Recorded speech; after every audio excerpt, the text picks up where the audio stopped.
It's 3 a.m., and you're fighting a migraine under the fluorescent sunshine of the trauma bay, waiting for an inbound CPR in progress, while your waiting room looks like a Walmart parking lot before the doors open on Black Friday. All you want to do is sleep. But before you're done, you'll have intubated this coding patient, consoled a would-be mom having a miscarriage, and wrestled a 2-year-old for 20 minutes to get those stitches in. Meanwhile, you've ingested enough caffeine to increase your risk of having a seizure and guarantee you'll have trouble falling asleep once you actually have the chance.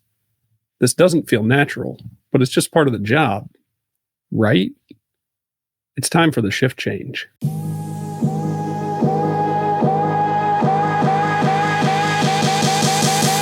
My name is Mike McDonald. And I'm Gina Blocker.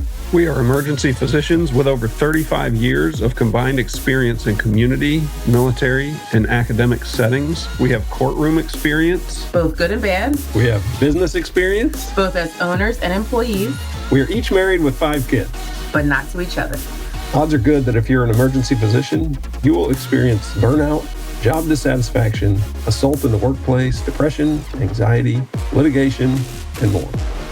We've chosen a career that can literally take years off our lives. So this podcast is here to bring you the doom and gloom and to encourage you to quit. Wait a second. No.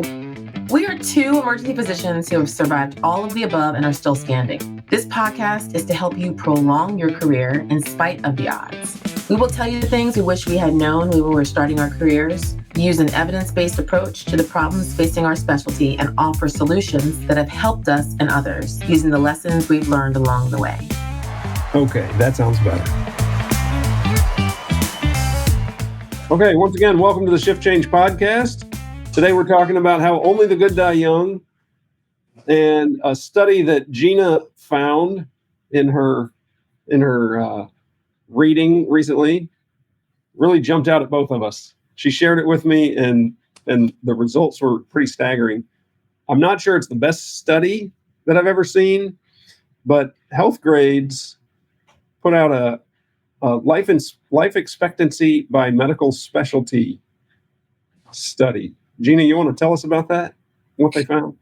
Yeah, so the life expectancy for different specialties ranges just depending on that specialty, the required work hours, the exposure that those different physicians have for their desired specialty that they've been working in.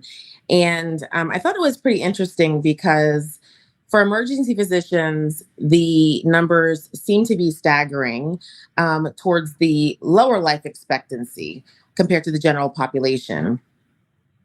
And so it goes back to the type of work that these different specialties partake in during the course of their career. And I believe that, shift work is rarely avoidable in our profession as emergency physicians. And the life expectancy ranges somewhere between the ages of, is it 65 to 72? Some are more than that. Primary care average life expectancy was 80.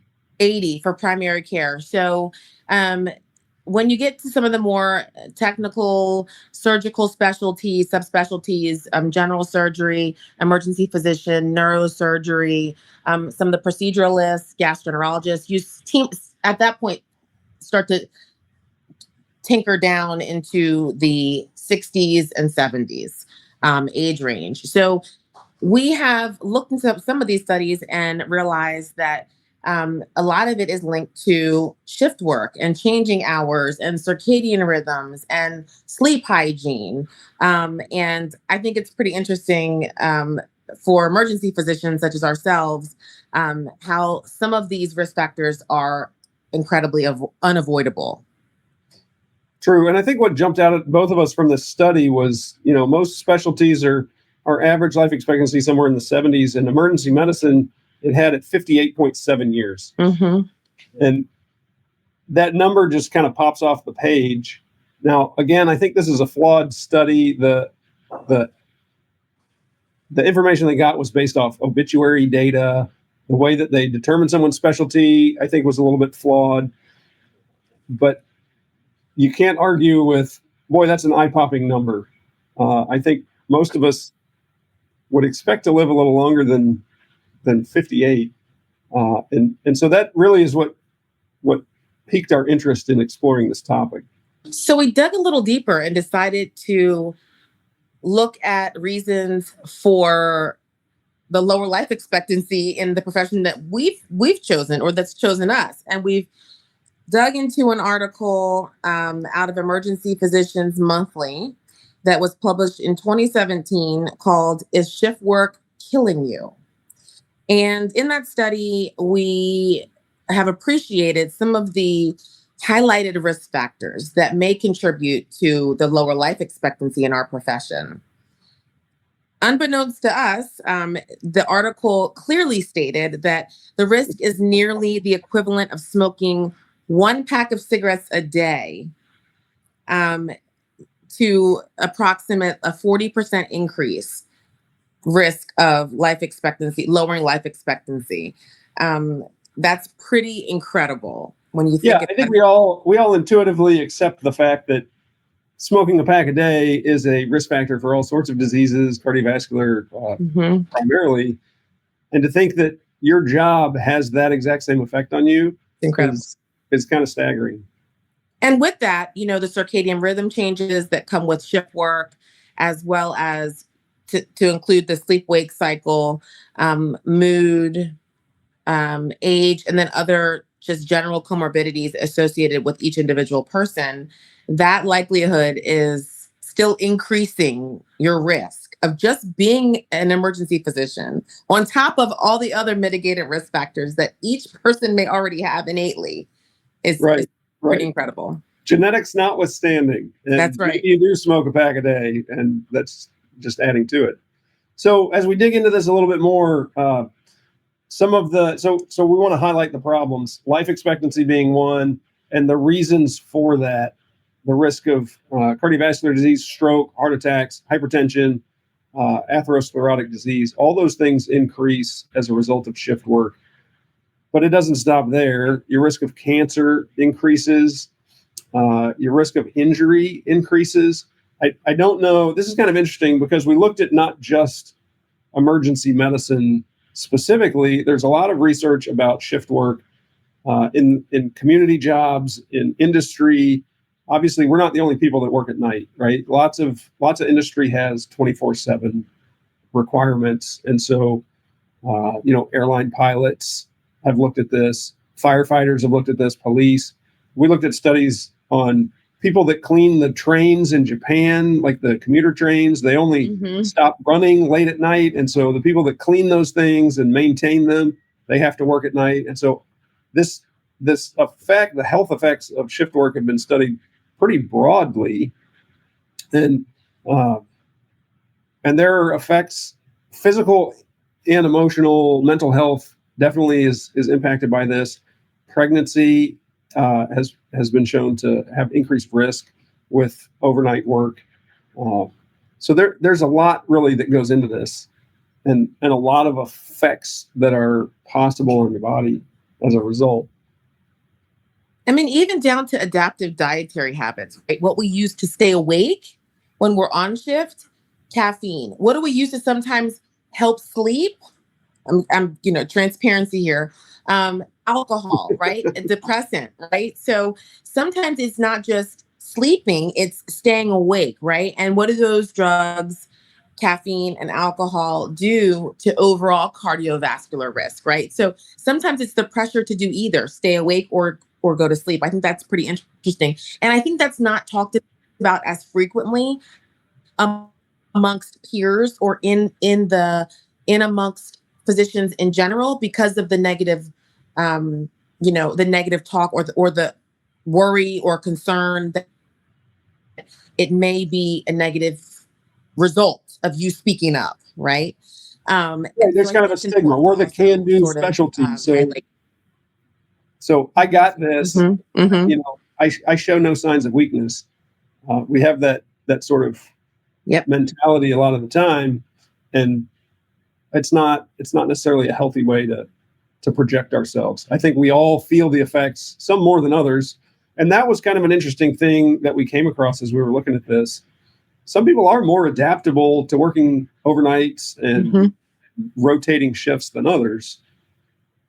hmm Did you find anything about that as you were doing your research here?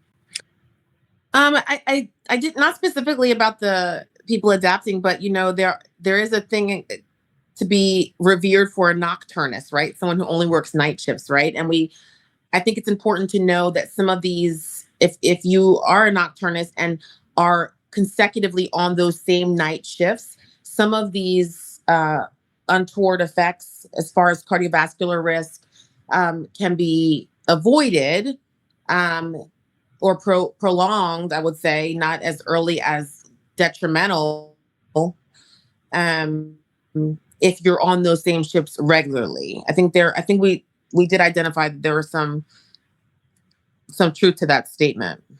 Yeah, there's certainly things that you can do to mitigate, and we'll get into that here in a little bit. Mm-hmm. But one of the things that is associated with your increased risk of cancer, for example, is working more consecutive night shifts in longer night shifts. Mm-hmm.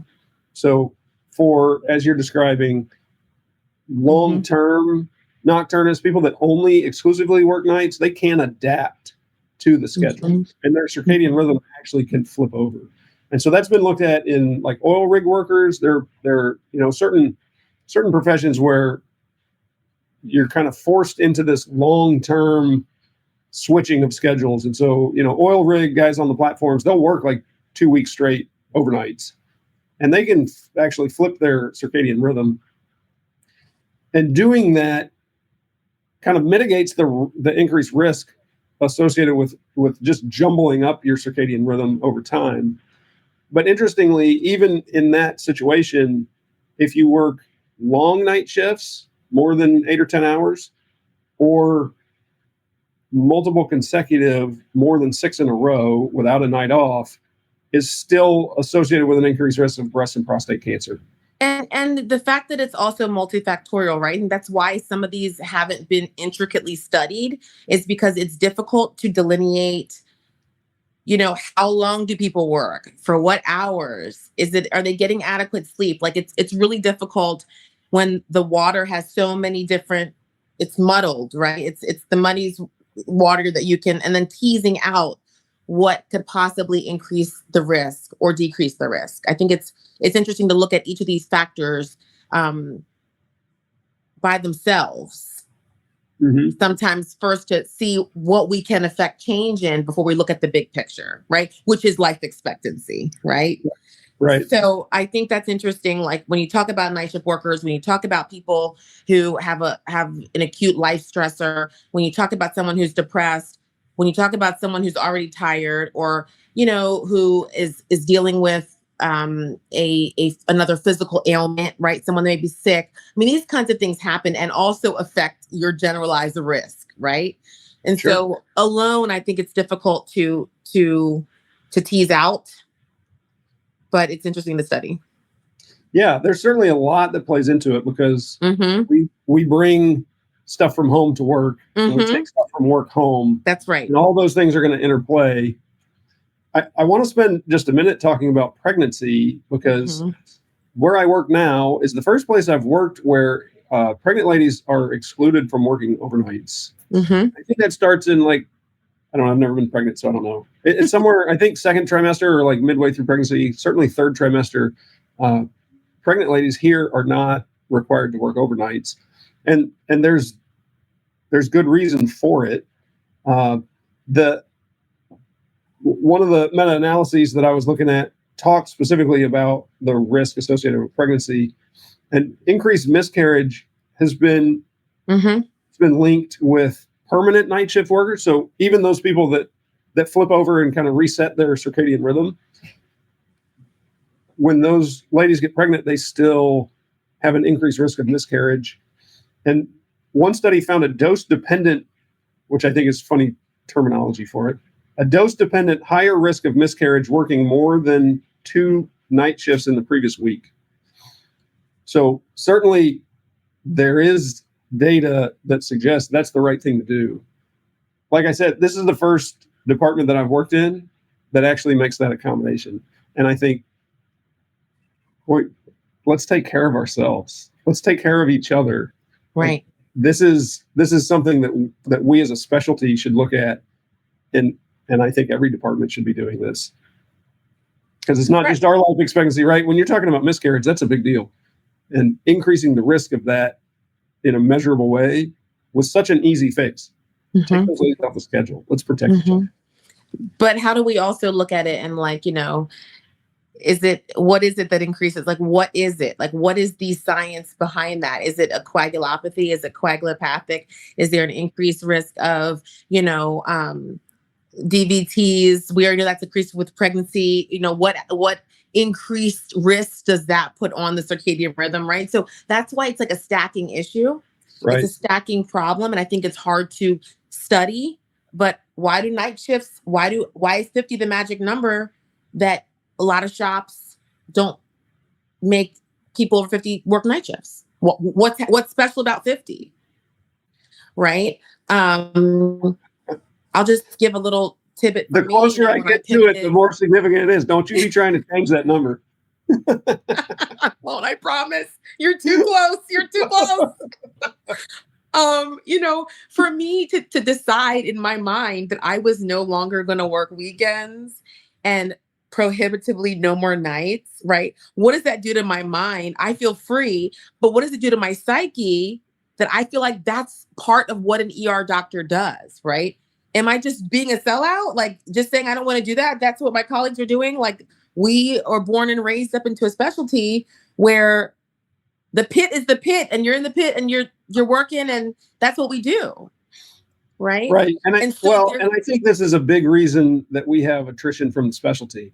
So I was talking to one of the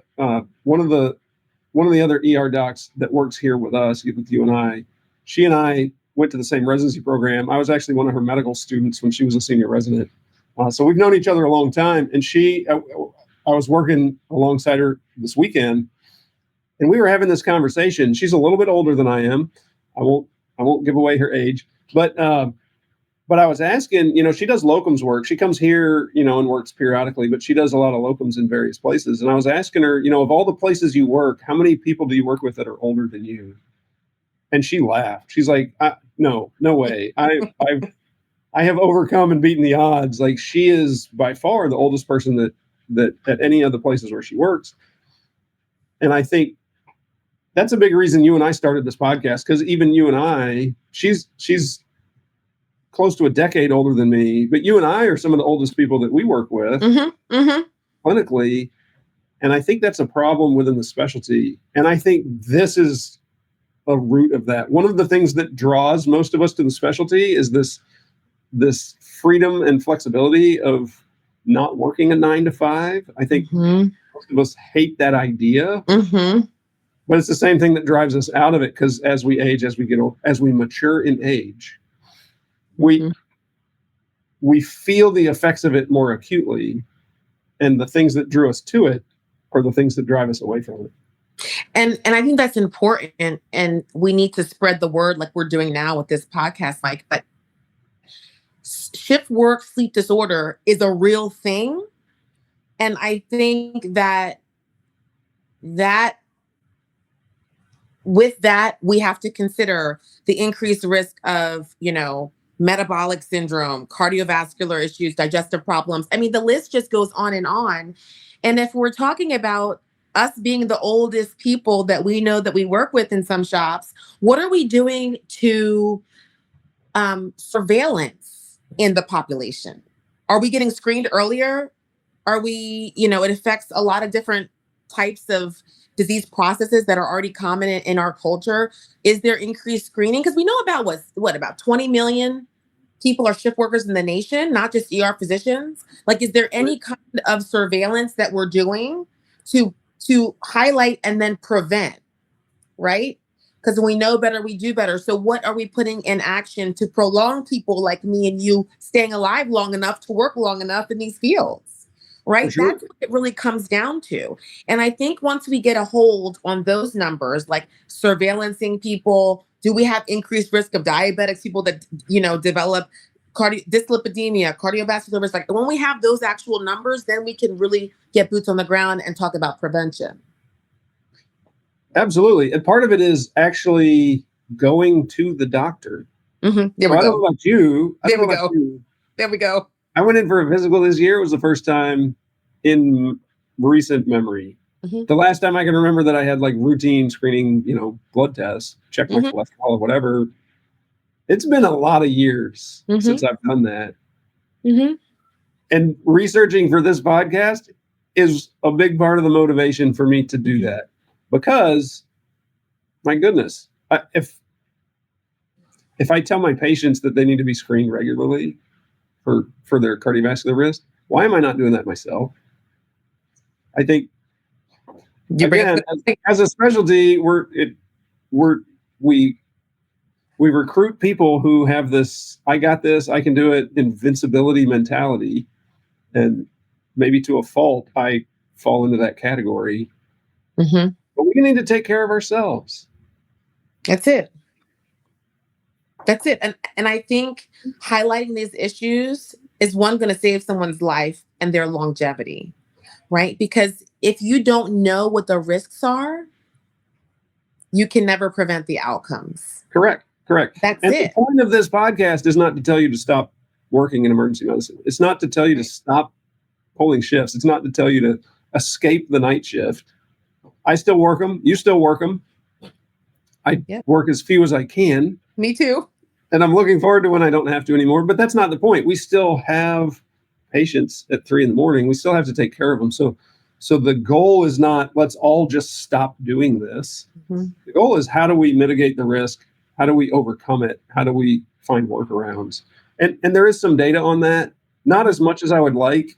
I'm gonna give a challenge to our research colleagues out there. There are a lot of studies looking at the effects, the downstream effects, Mhm. the consequences of working shifts and overnights. There are very few studies looking at why. Mhm. There are very few things that try to tease out, is this a melatonin problem? Is this a serotonin problem? Is this a adrenal problem? Is it a cortisol issue? Mhm. Almost no data looking at the causation of this.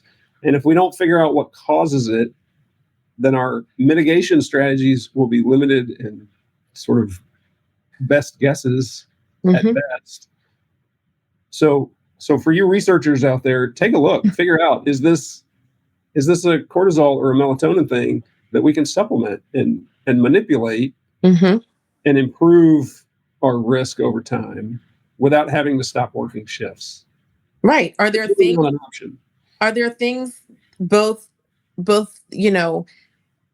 when I say things, are there areas of focus, right? If someone told you, like taking a ginger shot or turmeric, if that was going to increase, right, my something that would affect my sleep wake cycle or help me transition, not just a pill to take, or is there um, can I develop a quality or a skill, right? That would help me transition better either to sleep or for wakefulness when you're on a circadian rhythm model of shift work And and there sleep is some wake cycle. data about that. There are mitigation strategies, and we'll get into that here a little bit. Clearly, there are people who tolerate it better than others. There was one paper Mhm. that looked at sort of personality traits that were more adaptable to shift Mhm. work than others. So, and I think intuitively we know this. Some of our colleagues handle nights better than others, and there are night owls and there are morning people. I am definitely not a morning. Uh, and so we all have sort of a natural affinity to one or the other.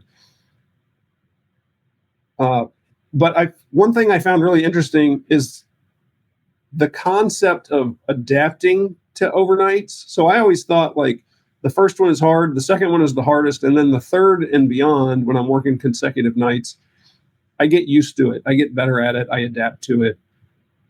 And I perceive that my performance improves accordingly, Mhm. but that's been studied and it's really not true. The effects of working overnights in terms of cognitive performance, memory, and some of those things, you really don't get better at it until you're like a permanent night shift worker and you've completely flipped your schedule. But working 3 or 4 in a row, you don't really overcome those things. Now, there is good news to that. The short-term effects of working nights in terms of, quality of sleep and restfulness and wakefulness, those short-term effects are reversible. The bad news is the long-term effects of doing this over time are not, at least not yet, until we figure out how to better mitigate those risks. But the short-term things like sleeping poorly after a night shift, which I always do, those things you can overcome with prolonged absence from it. Right. And I think, for each level of training, it's important to kind of highlight, how the preventative measures, right? So building foundational, sleep habits early, learning your body's circadian rhythm. Like you said, it happens for everybody differently. Some are easier to adapt, right? Experiment with strategies like pre-shift naps and those different kind of things, meal timing, light exposure to better adapt to nights. And then start tracking the metrics. Like, I think some of the easiest things to do that I was thinking about is like your blood pressure, right? Your resting heart rate, mental health markers. Like, the other day on shift, somebody told me I looked tired. And then I was, like rapidly like angry, right? Like that I looked tired, right? Like I took that personally, right? But I was tired. I actually was tired because I didn't sleep well. Right. And so just accepting that, like, we don't always do it perfectly. And there's going to be times where we slip from our habits, just like everything else. Right. And then reassessing the shift design and investing in recovery. I think recovery on our days off is also important. Like, how do we rebound when we do have a stretch off? Right. What are the things that we prioritize in those times? What kind of self-care things are we prioritizing during those off times? Leaning into the community, being transparent that these are real issues that we're probably all dealing with.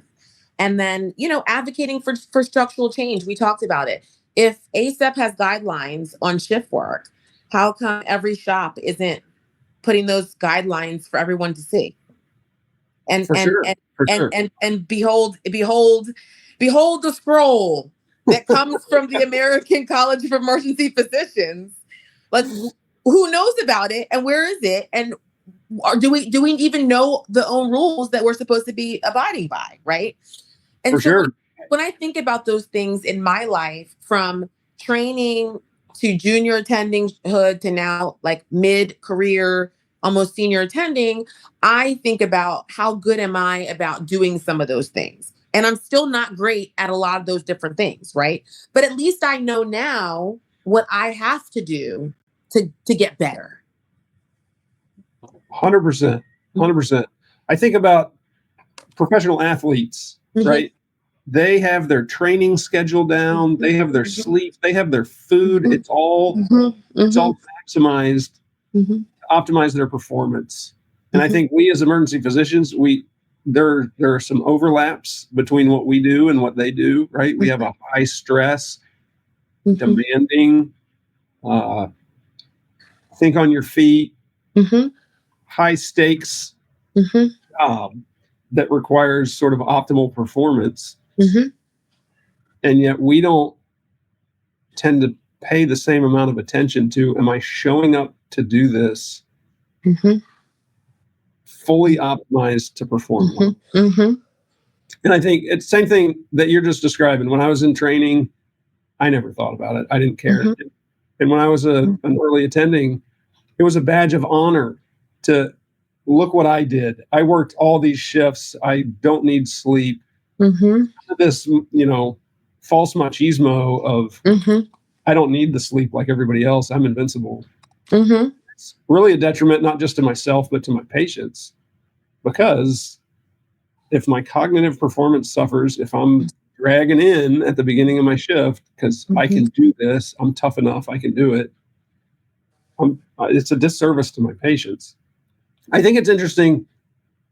Another high stakes field. I've got a friend who's an airline pilot, and we talk about these kinds of things a lot. There's a lot of overlap between what we do and what he does, especially in the military. He was a fighter pilot, and we were sort of in training together and found a lot of overlap between the stresses of our jobs.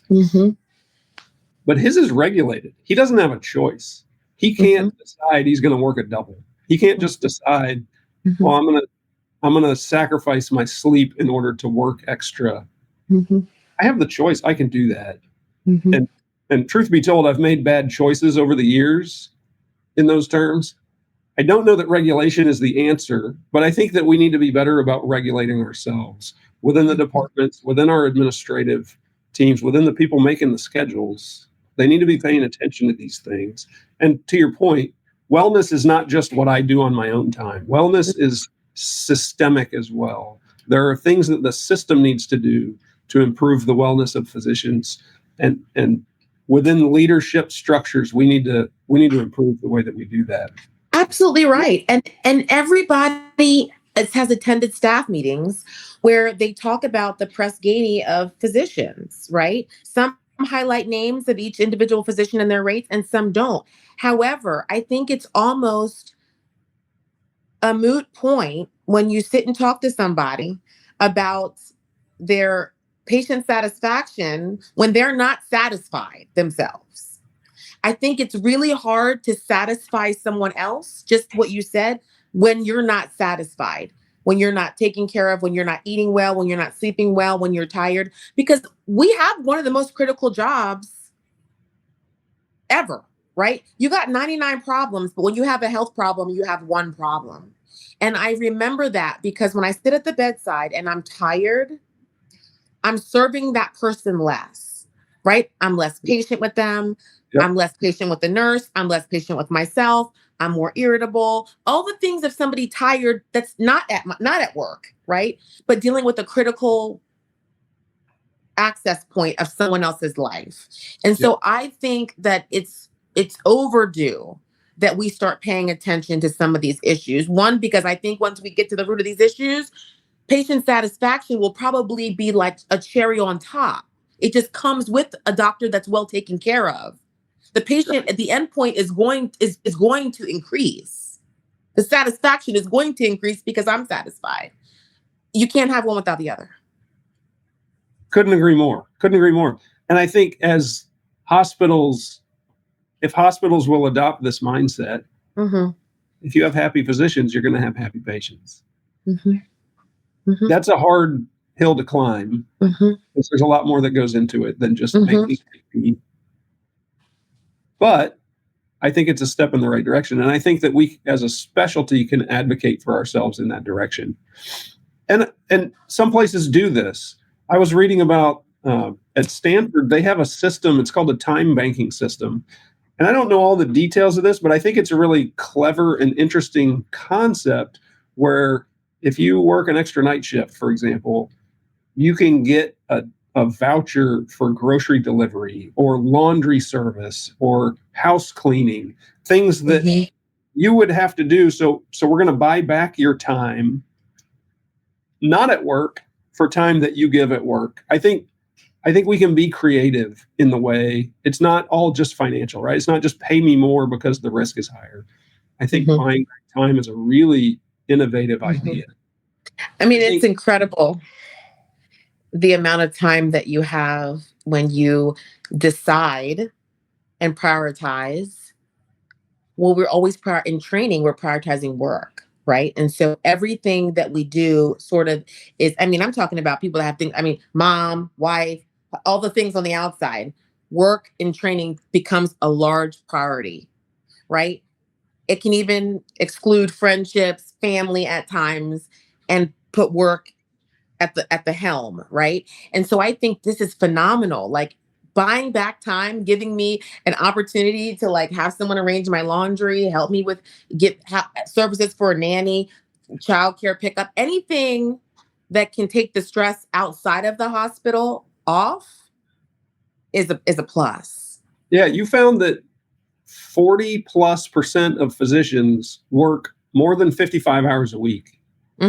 Whereas less than 10% of other occupations do that. So we have by nature a demanding profession. Let's think outside the box. Let's be creative about how we can maximize our time. And again, systemically, departments can do this. We can help each other out. One other thing that different places have done, and there are different ways to do this, but templating your schedule is a significant way to mitigate the risks of the circadian jumble and adrenal fatigue and all those things. If you pay attention from a scheduling standpoint to advancing schedules forward and not backward. Backward makes it worse. Moving forward, days to evenings to nights. I think we all intuitively know this, but a lot of us are willing to trade our long-term health for an immediate flexibility of the schedule. I want to be able to be off when I want to be off. And so I'm willing to adjust my schedule in ways that are not healthy in the long term to be able to do that. I am more guilty of this than anybody else. So I'm preaching to myself as much as I am to our listeners. But it matters. In the long term, it matters. That one decision today to sacrifice my sleep so that I can be up for my family because so-and-so needs to go to the swim lesson.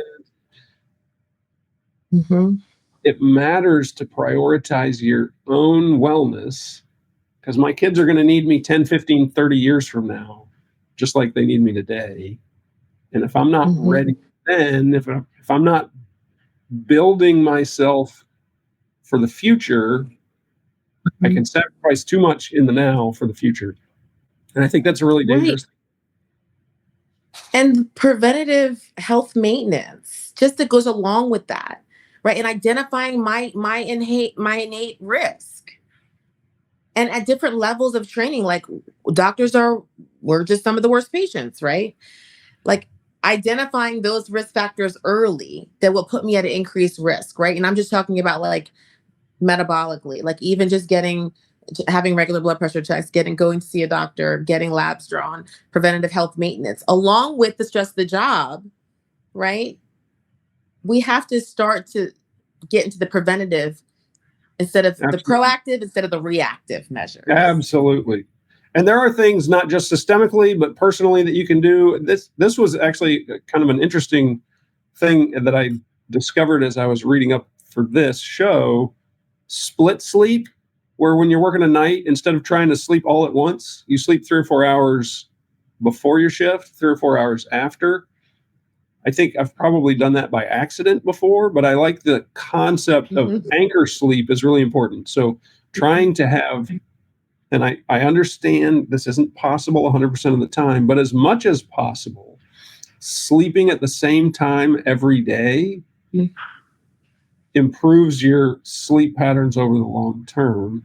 And so having dark hour sleep, even if it's 1 or 2 hours, sleeping when it's dark outside as much as you can. Sharing sleep habits, like what's your nap cycle like, and making it like, very easy to discuss and like even easy to get someone, like we do dot phrases, like we share dot phrases at work for Epic. We should be sharing those, nap habits and what do you eat? How are you working out? Are you getting exercise? Like all the things to mitigate risk. And then it improves camaraderie, right? Amongst us. And maybe I won't be so apt to tell you when I'm depressed or not, because it builds community within our specialty when we struggle together, right? And then we overcome together. I think that's really, really important. Absolutely. And we're all in this together. We're all going through the same thing. No need to be an island about it. One of the things that is universally recognized is not working more than 3 consecutive nights. Even if you got to work 6 in a week, take the one in the middle off. There's something magic about 3 nights in a row. Working more than that is very detrimental. Even though, as I was telling you before the show, as we were talking, when I was in residency, we switched to this. Okay, this will be better if we do blocks of nights instead of just periodic nights every month. Let's just do an entire month where that's all we do. So we did 6 on, 1 off. And it was, in hindsight now, wrong in every way. Shorter shifts better than longer shifts. Again, I know these are departmental things. You can't always control it, but when you can, there's a risk benefit analysis, right? I know having more days off, so working longer shifts, that appeals to a lot of people. I get that. From this angle of your circadian rhythm and your long-term health, shorter shifts are better than longer shifts. So add that into the decision making when you have those decisions to make. So the point of this podcast is what I wish I had known and what I know now. What I wish I had known 10 years ago, I wish I knew the impact of shift work on my body. I wish I knew how much it mattered, the little day-to-day choices that I was making, how much they would matter down the road. And I'm feeling those effects now. I was a nocturnist for 6 years, and I made some really, really bad choices. And I've felt the effects of that. I wish I had known. Now I know sleep habits matter. Pay attention. Make decisions now for the long haul. Well, I wish I would have known that listening to myself was the best self-care model that I could have had for me. I wish I would have known that it's okay to have boundaries and set them firmly.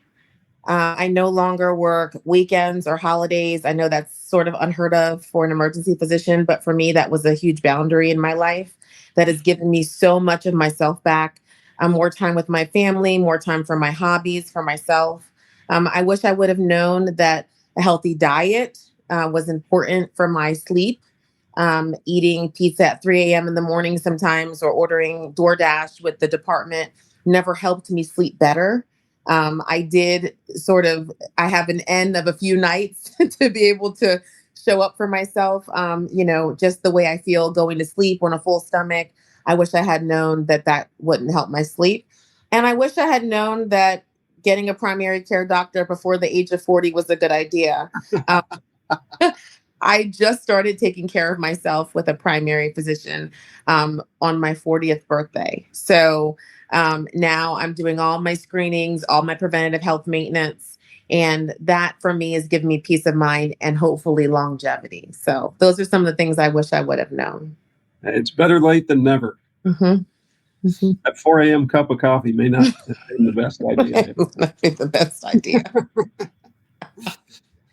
All right. For today, that's a wrap. We thank you for joining us. As always, we want to hear from you. Please send us your thoughts, your comments, your feedback, things that you'd like to hear more about, topics that you'd like us to discuss in the future. Please send your comments, your feedback to shiftchangepod@gmail.com. We look forward to hearing from you. Only a doctor would say, I'm just a doctor. We have to change the narrative. I need to rekindle this curiosity about why we do what we do. Give yourself time to mourn the change of the shift that you're in your life. It's okay when it feels like too much. It's okay.